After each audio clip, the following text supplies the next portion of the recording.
오늘도 주님의 말씀을 통해 하나님 나라를 누리는 복이 있기를 주님의 이름으로 축원합니다. 하나님께서는 이스라엘 백성이 복받기를 원하세요.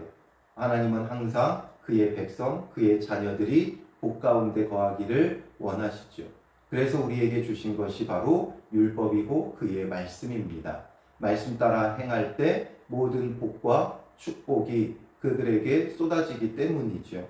그런데 우리는 이것을 오해해요. 마치 율법이 여러 가지 명령, 규례, 법도 이 하나님의 말씀이 우리를 얽맨다 생각하고 마치 무거운 짐처럼 여겨질 때가 있죠. 왜냐하면 율법이 무엇인지를 올바로 알지 못하기 때문에 그래요. 그것을 형식적으로 율법을 지키려고 하니까 어려운 것이죠. 항상 그 근본이 무엇인가, 이것을 주시는 하나님의 마음이 무엇인가를 헤아려 알고 힘써 행하면 이것이 우리를 오히려 죄로부터 지켜주고 보호하고 그리고 그리스도 예수 안에 거하게 하면서 은혜와 복을 누리게 하는 것이죠. 그래서 우리를 보호해 주기 위한 이 법, 그래서 그 안에서 우리는 참된 안전, 참된 평안을 누릴 수 있는 거예요. 이것을 오해하면 우리는 마치 이 율법이라는 감옥에 갇혔다 착각하고 오해하면서 무거운 짐처럼 여겨지는 것이죠. 그래서 이제 이 두 번째 모세의 설교, 신명기에 담겨 있는 세 개의 설교 중에 이 두 번째 설교는 율법을 재해석해서 적용하고 있다 그랬죠. 그래서 그 율법의 가장 근본이 되고 모법이 되는 십계명에 대해서 앞선 5장에서 이제 언급했고 6장부터 이제 본격적으로 이런 율법들을 말하려고 하는데 1절에 보면 이는 곧 너희의 하나님 여호와께서 너희에게 가르치라고 명하신 명령과 규례와 법도라 말하고 있어요. 여기서의 이는은 보통 성경에서의 이는은 왜냐하면 이런 뜻으로 쓰인 히브리어 키라는 접속사를 해석한 건데 여기서의 이는 이 말은 이것은 이라는 뜻이에요. 그러니까 앞으로 이제 이 6장부터 26장까지 이 쭉 말하고자 하는 율법, 그 조항들, 그래서 명령, 규례와 법도들, 이것은 그냥 모세가 자기 임의대로 말한 것이 아니라 여호와께서 가르치라고 명하신 것이다 분명하게 밝히고 있어요. 모세가 이것이 좋다 여겨서 말하는 것이 아니라 여호와께서 가르치라고 명하신 거예요. 그래서 너희가 건너가서 차지할 땅에서 행할 것이다. 바로 건너가 차지할 땅은 가나안 땅이죠. 구원받은 하나님의 백성들이 이제 하나님 나라를 누리기 위해서 지켜야 마땅할 법이라는 거예요. 그러니 이 안에서 이 법을 지켜야 참된 하나님 나라를 이루며 살아갈 수 있는 거죠. 가나안 땅에 들어갔다고 해서 끝나는 곳이 아니라 그 가나안 땅을 온전한 하나님 나라로 영원한 기업으로 누리기 위해서는 바로 이 주님께서 명령하신 명령과 규례와 법도를 지켜 행할 때 정말 영원토록 참된 하나님 나라를 기업으로 얻고 누릴 수 있는 거죠. 그래서 이 율법의 목적이 무엇인가? 2절에 곧 너와 내 아들과 내 손자들이 평생에 내 하나님 여호와를 경외하며, 이 말씀들을 통해 율법을 통해 여호와를 경외하는 거예요. 내 뜻대로 내 마음대로 하는 것이 아니라 정말 하나님을 경외하는 마음에 이제 이 말씀대로 행해야 하는 거죠. 하나님을 경외함이 없으면, 하나님을 두려워하지 않고 하나님을 섬기는 그 마음이 없으면 내 마음대로 내 뜻대로 하죠. 내 욕심대로 내 정욕대로 해요. 그런데 하나님을 정말 경외하고 두려워한다면 하나님이 주신 율법과 규례를 지켜 행하게 되어 있는 거죠. 그래서 여호와를 경외하게 하고 또 두 번째는 내가 너희에게 명한 그 모든 규례와 명령을 지키게 하기 위한 것이며, 하나님을 경외하고 그 하나님을 경외하는 마음에서부터 지켜 순종하게 하고자 하는 것이고, 그리고 세 번째는 또 내 나를 장구하게 하기 위한 것이라. 하나님 앞에 순종함으로 복을 받도록 내 날이 장구한다라는 것은 바로 이 가나안 땅을 영원한 기업으로 얻게 하시겠다라는 거죠. 복 주겠다, 은혜 주겠다, 이 말씀을 하고 있는 거예요. 그러니까 율법은 우리가 이걸 지켜 행하면서 어렵고 힘들고 무거운 짐이 되게 하려는 것이 아니라, 첫째는 하나님을 경외, 그리고 두 번째는 지켜 순종하게 하고, 그리고 세 번째는 내 날이 장구하게 하기 위해 하나님께서 명령하신 것이다 라는 거죠. 그냥 우리를 괴롭히려고 하는 게 아니에요. 힘들게 하려고 하는 게 아니에요. 하나님을 경외하고 그의 말씀에 순종해서 복받게 하기 위한 주님의 마음이죠. 그래서 어떻게 복을 주시느냐? 3절에 이스라엘아 듣고 삼가 그것을 행하라. 말씀을 듣고 주의하고 또 절제하고 해서 그것을 행하라는 거죠.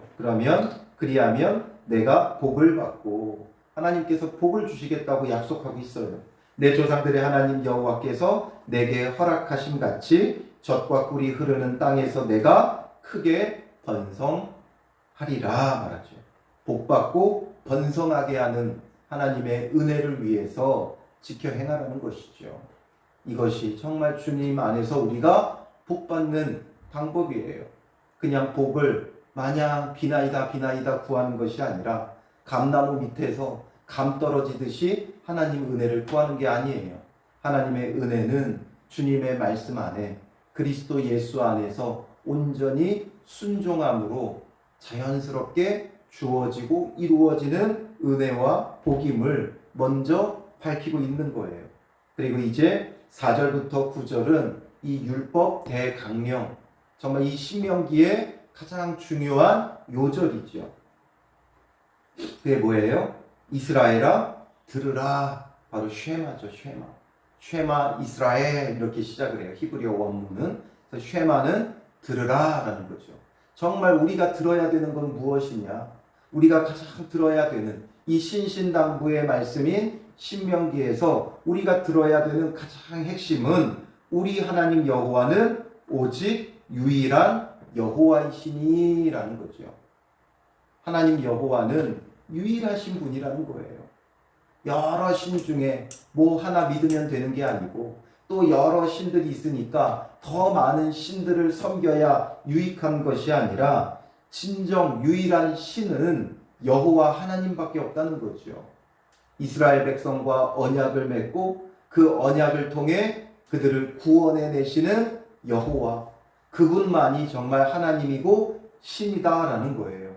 그러니 5절에 너는 마음을 다하고 뜻을 다하고 힘을 다하여 내 하나님 여호와를 사랑하라. 바로 유일하신 이 하나님을 사랑하라는 것. 이게 바로 율법 대강령이에요. 정말 이 유일하신 하나님을 사랑하면 그 하나님의 말씀을 순종하겠어요, 안 하겠어요? 하지 말라 그래도 하게 되어 있어요. 유일하신 하나님이신 여호와를 사랑하면 그의 말씀을 우리는 자연스럽게 순종할 수밖에 없어요. 우리가 사랑하는 사람이 있으면 그 사랑하는 사람의 말에 어떻게 하게 되어 있어요? 귀 기울이게 되어 있어요. 사랑하는데 그 사람이 무슨 말을 하든지 안 하든지 귀를 안 기울이나요? 무슨 말을 하든지 안 하든지 상관없이 살아가나요? 아니죠. 사랑하는 사람의 그 말 한마디 한마디, 일거수일투족에 집중하게 되어 있어요. 우리가 자녀를 사랑하니까 수많은 아이들이 울어도 그 속에서 내 아이의 울음소리를 알죠. 사랑하기 때문에. 그래서 그 아이에게 뭐가 필요한지를 알고 그 필요를 채워주죠. 이런 것처럼 우리가 정말 유일하신 하나님을 알고 그 하나님을 사랑하면 우리는 정말 마음을 다하고 뜻을 다하고 힘을 다하여 하나님 여호와를 사랑하는 거예요. 어떻게 사랑하라고 말하고 있어요? 마음을 다하고 뜻을 다하고 힘을 다하여. 한마디로 표현하면 전심으로 사랑하라는 거죠. 모든 것을 다해서 하나님 여호와를 사랑해야 한다는 거예요. 그래서 더 구체적으로 마음을 다하고 뜻을 다하고 힘을 다하여 하나님을 사랑하는 방법이 무엇이냐? 6절에 오늘 내가 내게 명하는 이 말씀을 너는 마음에 새기고. 먼저 마음에 새겨야 돼요. 우리는 마음에 있는 대로 행하게 되어 있죠. 마음에 없으면 우리는 어떤 이유와 핑계를 대서라도 하지 않아요. 우리가 누군가가 무언가를 권했을 때 그건 이래서 못해요, 저래서 못해요 하는 이유는 물론 실제적으로 환경과 여건의 어려움도 있겠지만 마음이 없는 거예요. 마음에서부터 할 마음이 없으니까 나는 이래서 못하고 저래서 못하고 이래서 안 되고 저래서 안 된다 이야기를 하게 되어 있는 거죠. 그러니 주님의 말씀을 온전히 순종하지 못하는 이유도 여러 가지 환경과 여건의 어려움들을 우리는 이야기하지만 마음이 없는 거예요. 주님의 말씀을 마음에 새기지 않으니까 머리로만 생각하니까 쉽게 행동이 뒤따르지 못하는 거죠. 마음에 새기지 못한 까닭에 자꾸만 걸리는 게 있는 거예요. 마음에 걸리는 건 주님의 말씀을 마음에 새기지 않았기 때문에 이게 걸리고 저게 걸리고 그래서 못하는 거죠. 그래서 무엇보다도 먼저 마음에 새겨야 돼요. 마음으로부터 마음에 새긴다는 건 그냥 마음에 새겨야지가 아니라 하고자 하는 마음을 품는 거죠. 순종하고자 하는 마음을 품는 거예요. 내가 이걸 해야 될까 말아야 될까가 아니라 하고자 하는 마음을 품는 거죠. 내가 어떻게든 하나님을 사랑하기에 이것을 하겠다는 마음을 품는 거죠. 그리고 7절에는 내 마음에만 새기지 말고 내 자녀에게 부지런히 가르치며, 이걸 자녀들에게 가르쳐야 돼요. 가르치는 게 중요해요. 왜 중요하냐면 가르치려면 내가 바르게 알아야죠. 내가 모르는 걸 가르칠 수 있어요? 아니에요. 교회에 주일학교 교사를 하면 가장 큰 유익은 바로 내가 가장 많이 배운다는 거예요. 가르치기 위해서는 더 많이 공부해야 되고 더 많이 배워야 돼요. 여러분들에게 말씀을 가르치는 입장에 있는 제가 말씀을 더 많이 공부하고 배우겠어요? 여러분들이 더 많이 배우고 공부하겠어요? 제가 아무래도 더 많이 배우고 공부하죠. 그냥 아는 것으로 적당히 가르치려면 쉬워요. 그러나 올바르게 가르치려면 여러분들이 배우는 것 이상의 10배 이상은 준비하고 공부해야 가르칠 수 있는 거죠. 그러니 자녀들에게 부지런히 가르쳐야 돼요. 육적인 자녀, 또 영적인 자녀들도 있죠. 교회 안에서 믿음이 연약한 자들을 가르쳐야 돼요. 그래서 교회 안에 이 가르치는 직분들은 사모해야 돼요. 저는 은사가 없어요. 이건 은사를 떠나서 맡아야 돼요. 그래야 가르치다 보면 내가 더 많이 배울 수 있는 거죠. 그래서 교회 안에서 주일학교 교사도 할 수만 있다면 하셔야 돼요. 어렵다, 힘들다 이게 아니라 하고자 해야 돼요. 그리고 교회 안에 어떤 구역이 생기면 어떤 구역장이나 셀장이나 목장이나 맡으셔야 돼요. 그래서 맡아서 가르치면서 내가 더 많은 것을 배워야 하는 거죠. 그리고 또 집에 앉았을 때든지 길을 갈 때든지 누워 있을 때든지 일어날 때든지 이 말씀을 강론할 것이며, 말씀을 늘 우리가 이야기할 때 세상에 헛된 이야기들로 그냥 시간을 낭비하지 말고, 쓸데없는 이야기들로 낭비하지 말고 말씀을 강론하라는 거예요.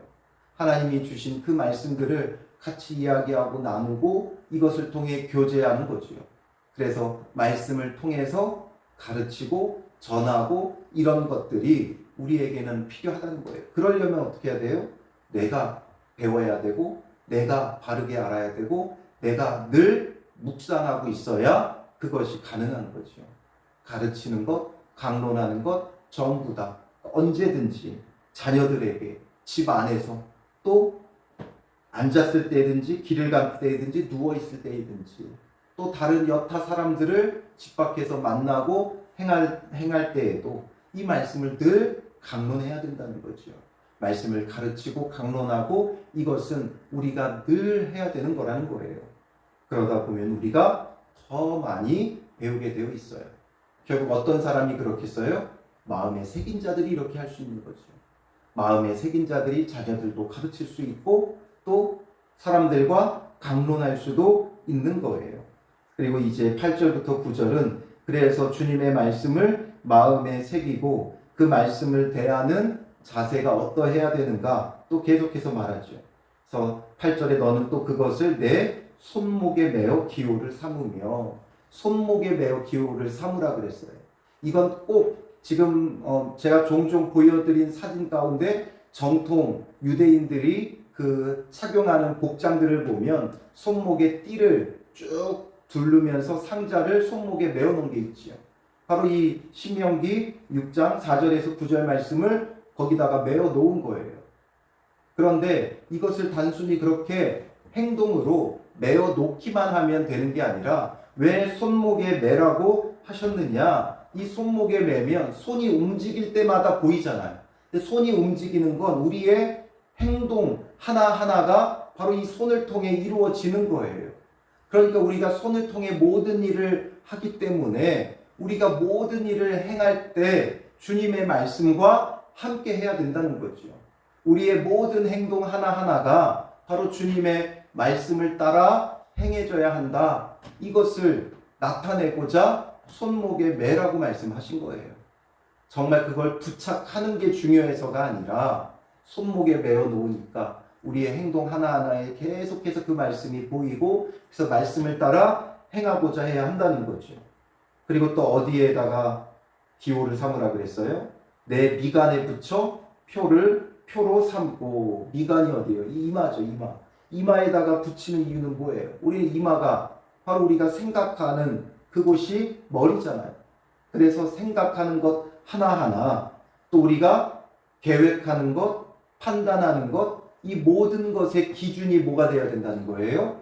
주님의 말씀이 되어야 한다는 거죠. 주님의 말씀을 늘 생각하고, 그래서 그 말씀을 기준으로 뭔가를 판단하고 결정하고 해야 한다는 거죠. 그리고 이제 9절에는 내 집 문설주와 바깥문에 기록할지라. 문설주에 붙여놓고 문설주에 붙여놓으면 어떻게 하겠어요? 집에서 나가고 들어갈 때마다 보이죠. 나가고 들어가는 게 뭐예요? 하루를 살아가는 거죠. 집에서 나와 하루를 살고 그 하루의 일과를 마치면 집으로 들어가죠. 그러니까 그 하루 모든 일과를 주님의 말씀대로 살아가라라는 거죠. 나가면서 오늘 하루도 주의 말씀대로 살아야겠다. 또 들어오면서 내가 오늘 정말 주님의 말씀대로 살았는가? 자기 자신을 돌아보게 하는 거죠. 그러니까 손목에 매고 미간에 붙이고 문설주에 붙이는 이유는 모든 우리의 일상이 주님의 말씀과 함께해야 한다는 거예요. 매 순간순간마다 하나님을 사랑하고 그 말씀을 마음에 새기고 말씀대로 살아가라는 거죠. 그래서 이런 것들을 명하셨어요. 그러니 우리가 외적으로 이걸 하지 않아도 우리의 손이 닿는 곳마다 늘 주님의 말씀을 따라 행하고 또 우리의 생각과 판단과 이 모든 걸 말씀을 따라서 결정하고 또 하루하루를 주님의 말씀과 동행하며 살아가야 되는 거예요. 주님의 말씀을 마음에 이렇게 품어야 된다는 거죠. 어떻게 품어야 되는가? 매 순간, 매 순간. 하루 시작하며 큐티했다. 이것으로 만족하면 그게 우상이 된다 그랬죠. 그게 아니라 말씀으로 시작을 하는 거죠. 그래서 그 말씀을 하루 종일 곱씹고 묵상하며 우리의 행동, 우리의 결정, 우리의 하루 매 순간순간마다 그 말씀을 따라 행하고 순종하며 정말 하나님 사랑하는 자가 되어야 한다는 거예요. 그렇지 않으면 모든 율법이 무거운 짐이 될 수밖에 없어요. 그래서 우리는 정말 주님을 사랑하고 쉽고 가벼운 멍에를 예수 그리스도와 함께 매는 자가 되어져야 하는 것이죠. 그래서 오늘도 매 순간순간마다 주님의 말씀을 마음에 품고 주를 사랑하기를 힘써 나가는, 과연 내가 어떻게 그동안 주님의 말씀을 대했는가를 살펴보세요. 정말 매 순간 행동 하나하나, 생각 하나하나, 결정 하나하나, 하루의 일과 매 순간마다 정말 주님의 말씀을 내 마음에 품고 있었는가? 이것을 돌아보면서 오늘 매 순간마다 정말 주님이 주시는 그 마음과 그 말씀과 그 뜻을 따라 하루 매 순간을 살아내는 믿음의 사람들 되시기를 주님의 이름으로 축원합니다. 기도하겠습니다. 살아계신 아버지 하나님, 우리에게 복 주시고 은혜 베푸시기 원하시는 주께서 우리가 참된 주의 은혜의 축복 속에 거하라고 주님의 말씀을 우리에게 주고 계시오니 주님의 말씀이 우리에게 무거운 짐이 되지 말게 하시고 정말 주님을 마음을 다하고 뜻을 다하고 힘을 다하여 사랑함으로 주님의 말씀이 쉽고 가볍고 우리에게 기쁨이 되고 복이 되게 하여 주시옵소서. 무엇보다도 주님의 말씀을 마음에 새기는 자 되게 하옵소서.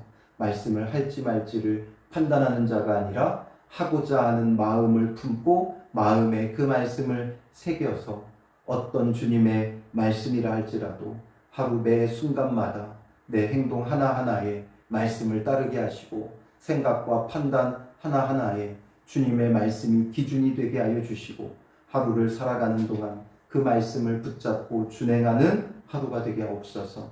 이 말씀을 자녀들에게도 가르치고 또 이웃들과도 함께 말씀을 강론하는 하루가 되게 하여 주실 줄 믿사오며 예수님의 이름으로 기도합니다. 아멘.